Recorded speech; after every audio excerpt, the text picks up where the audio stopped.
বাংলাদেশের অধিকাংশ মানুষ মনে করছেন অন্তর্বর্তীকালীন সরকার দেশের ধর্মীয় এবং জাতিগত সংখ্যালঘু জনগোষ্ঠীকে বিগত আওয়ামী লীগ সরকারের চেয়ে বেশি নিরাপত্তা দিতে পারছে। সম্প্রতি ভয়েস অব আমেরিকা বাংলার দেশব্যাপী এক জরিপে এ তথ্য উঠে এসেছে। অক্টোবর মাসের শেষের দিকে জরিপটি চালানো হয়। বাংলাদেশের জনতত্ত্বের সঙ্গে সামঞ্জস্য রেখে জরিপের 1000 উত্তরদাতা বাছাই করা হয়। সেখানে সমান সংখ্যার নারী এবং পুরুষ ছিলেন, যাদের মধ্যে 92.7% ছিলেন মুসলিম।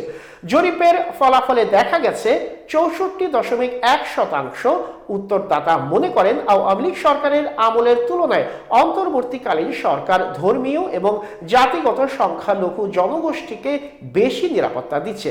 মাত্র 15.3% মনে করেন বর্তমান সরকার সংখ্যালঘুদের জন্য আগের চেয়ে খারাপ নিরাপত্তা দিচ্ছে এবং 17.9% মনে করছেন পরিস্থিতি আগের মতোই আছে।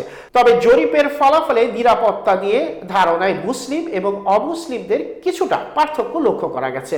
মুসলিম উত্তরদাতাদের মধ্যে মাত্র 13.9% মনে করেন বর্তমান পরিস্থিতি আগের থেকে খারাপ, কিন্তু ধর্মীয় সংখ্যালঘু উত্তরদাতাদের 33.9% মনে করেন তাদের নিরাপত্তার ক্ষেত্রে অন্তর্বর্তী সরকার বিগত আওয়ামী লীগ সরকারের চেয়ে খারাপ করছে।